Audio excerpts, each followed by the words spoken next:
You're too cheap to deserve me. She laughed while leaving for her sugar daddy, so I got rich while she got played. Now she's broke and begging at my door. Hey viewers, before we move on to the video, please make sure to subscribe to the channel and hit the like button if you want to see more stories like this. Thanks. Throw away a count because people involved might see this. This happened about a year ago, but I'm finally ready to share the whole story, still processing how everything went down. I was with Melissa for 2 years. Met her through mutual friends and things were great at first. I'm 28, work as a software developer, make decent money, but I've always been careful about spending. Drive a 2013 Honda Civic, cook most of my meals at home, prefer hiking over expensive restaurants.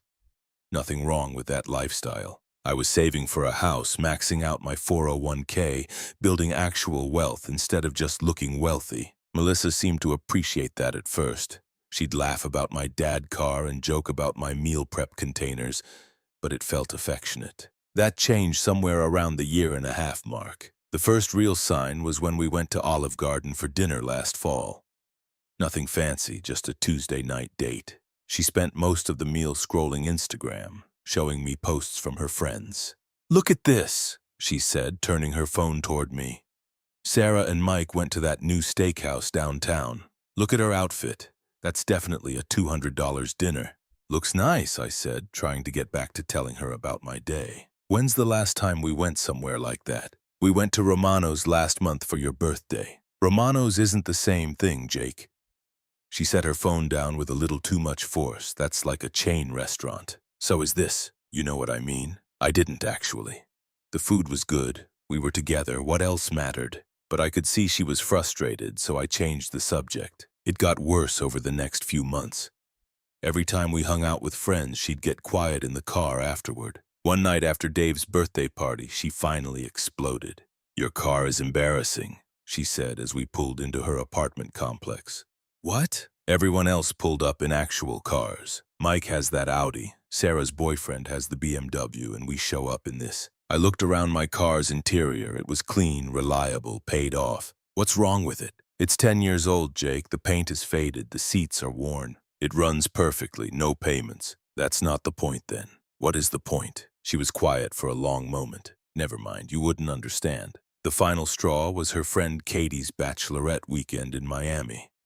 The plan was a 3-day trip, staying at some beachfront hotel at $400 a night. When Melissa asked if I could cover her half, I did the math. "That's $1,200 just for the room," I said.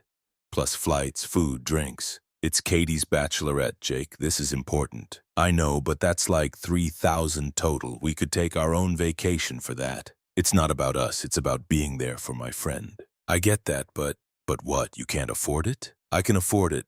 I just don't want to spend that much on 3 days. She stared at me like I'd grown a second head. "You make $75,000 a year, Jake. This isn't exactly breaking the bank. It's not about going broke. It's about priorities, right? And apparently your priorities don't include making me happy." I should have seen it then. The way she was already talking about my money like it was partly hers.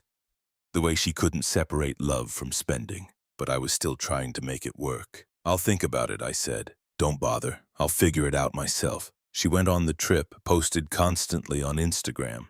Expensive dinners, bottle service, designer swimwear I'd never seen before. When she got back, she was different, distant, always on her phone. That's when I started noticing things in her apartment that weren't there before. A designer purse on her kitchen counter, new jewelry, expensive makeup brands lined up on her bathroom counter. "Where did all this come from?"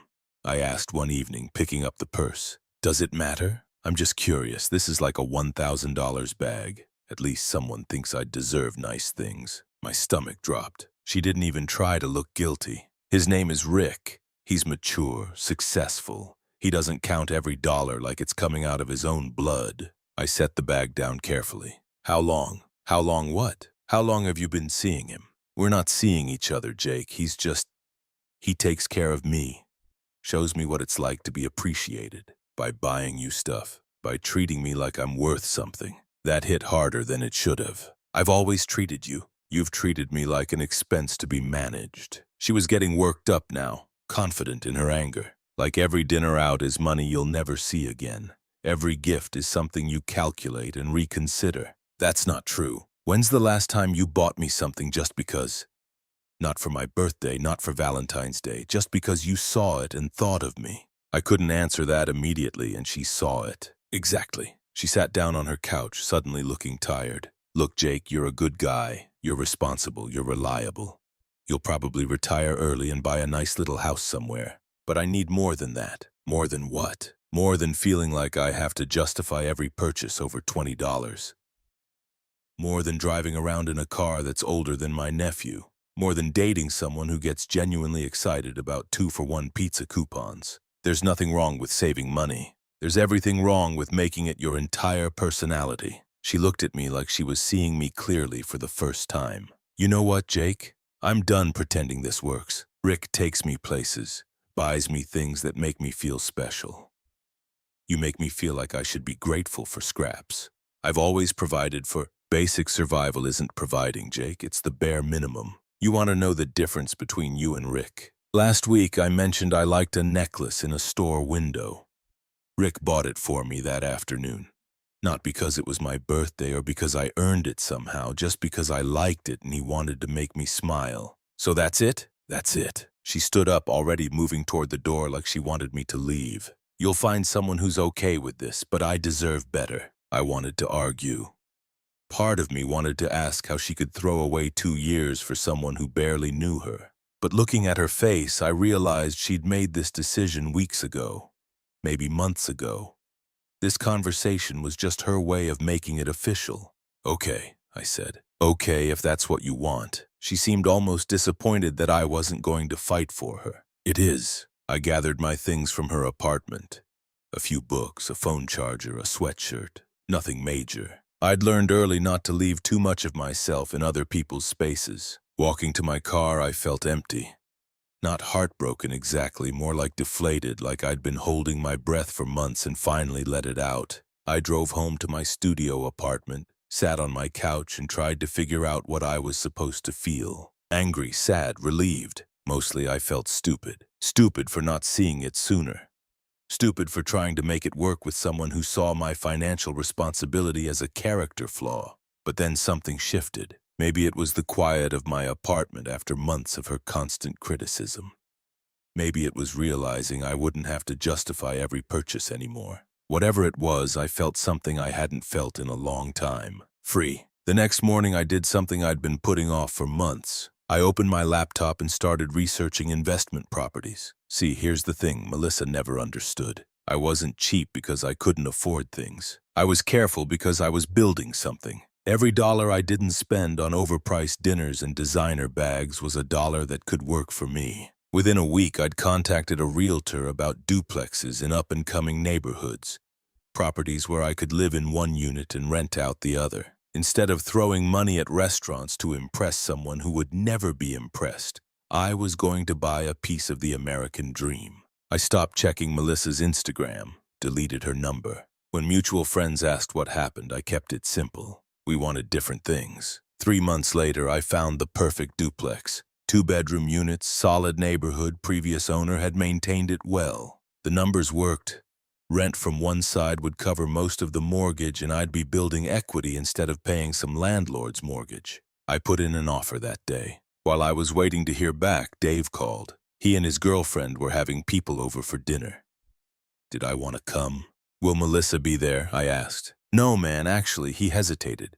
She's been asking about you. What kind of asking? Just how you're doing. If you're dating anyone, stuff like that. What do you tell her? That you seem good, really good. Actually, you seem lighter. He was right, I did feel lighter. The constant low-level stress of managing someone else's expectations was gone. I could buy groceries without calculating whether Melissa would judge my choices. I could drive my paid-off car without apologizing for its age. Yeah, I said, I am good. I went to Dave's dinner party. Had a great time talking to people without worrying about whether my stories were impressive enough. Left early because I wanted to, not because I was trying to save money on an Uber. My offer on the duplex was accepted 2 days later. The next few months were a blur of inspections, paperwork, and planning. I threw myself into the process completely.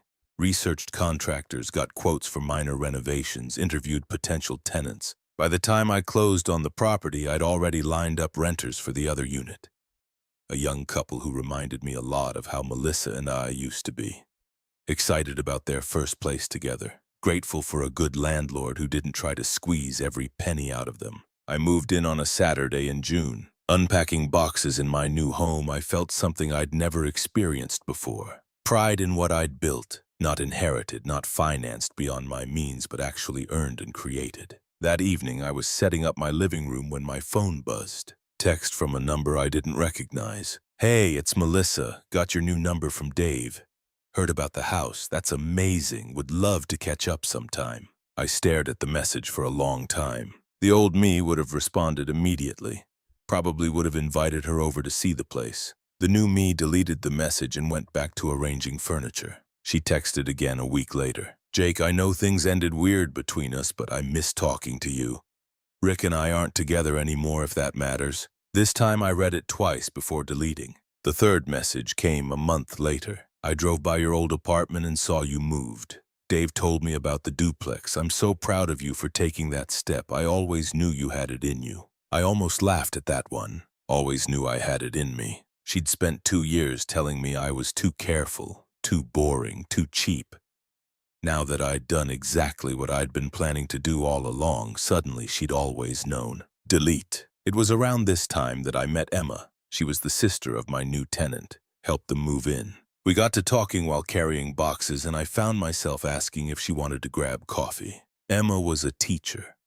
Drove a car almost as old as mine. Split appetizers without calculating the per-person cost. On our third date, she insisted on paying because I'd covered the first 2. "I don't like feeling like I owe anyone," she said. "You don't owe me anything. I know, but I want to contribute." It was such a foreign concept after 2 years with Melissa that I almost didn't know how to respond. Someone who wanted to contribute rather than be provided for. Emma and I took things slow. She appreciated that I owned property but didn't seem impressed by it in the way Melissa would have been. For Emma, it was just a smart financial decision, not a reflection of my worth as a person. We'd been dating for 3 months when Melissa showed up. I was coming home from work on a Tuesday evening when I saw her car in my driveway. She was sitting on my front steps wearing a dress I'd never seen before. "Nice place?" she said, standing up as I approached. "I heard you bought it." "Yeah." She looked around, taking in the well-maintained exterior, the small garden I planted, the new mailbox. "It's really nice, Jake." "Very you." I wasn't sure if that was a compliment. "Thanks. Look, I know things ended badly between us, but I've been thinking." "About what?" "About us. About how good we were together before everything got complicated." I unlocked my front door but didn't invite her in. "We were never complicated. Melissa, you wanted someone else's money. You found it. How'd that work out?" Her face fell. "Rick wasn't. He lied about a lot of things. I made a mistake." "Okay. That's it? Just okay? What do you want me to say? That you'll give us another chance, that you understand why I left. I was young, I was stupid." "You weren't stupid. You made a choice based on your priorities. Nothing wrong with that. My priorities have changed. Mine haven't." That's when I heard Emma's car pulling into the driveway. She'd been at a faculty meeting and was coming over for dinner.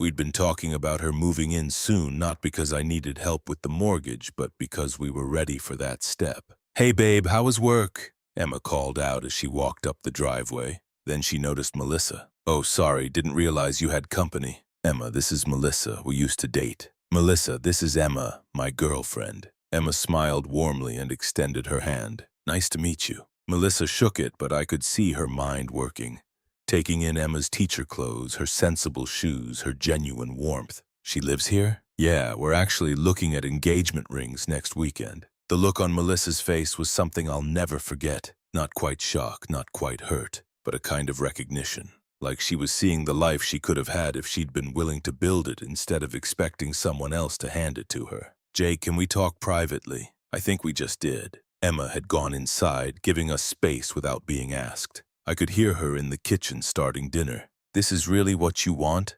Melissa asked. "A teacher.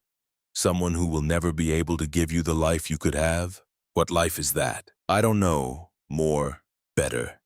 You're successful now. You could date someone who matches that." Emma does match it. She works hard, saves money, cares about building a future just like I do. But she'll never. She stopped herself. "Never what?" "Never mind." She looked around one more time. I should go, probably. She walked toward her car, then turned back. For what it's worth, I really am happy for you. You deserve good things. I watched her drive away. Then went inside to find Emma making pasta with ingredients from my garden. Everything okay? She asked. Not prying, but clearly willing to listen. Yeah, it really is. That was 8 months ago. Emma and I got engaged in December with a ring I could afford without going into debt. From a woman who cried because of what it represented, not what it cost. We're planning a small wedding for next fall. Nothing fancy, but everything we want. I heard through Dave that Melissa moved back in with roommates after Rick's debts caught up with him. Turns out the expensive lifestyle was all financed.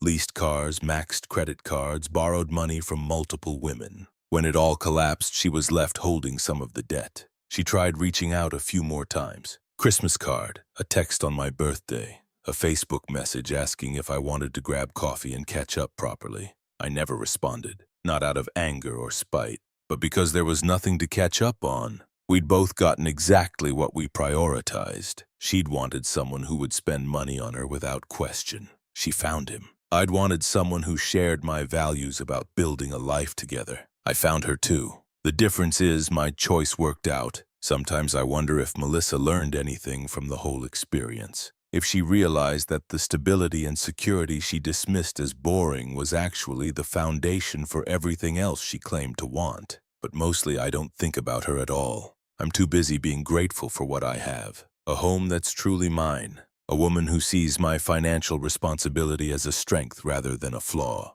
And the peace that comes from knowing I never have to justify my worth to anyone ever again. Emma and I are looking at a second property now. A small apartment building that needs some work but has great potential. She's excited about learning to be a landlord, about building wealth together instead of just spending it. That's the thing about finding the right person. Everything that was a problem before becomes a strength. Everything you had to defend becomes something to celebrate. I guess Melissa was right about one thing. I did deserve better. I just had to stop settling for less to find it. Thanks for watching.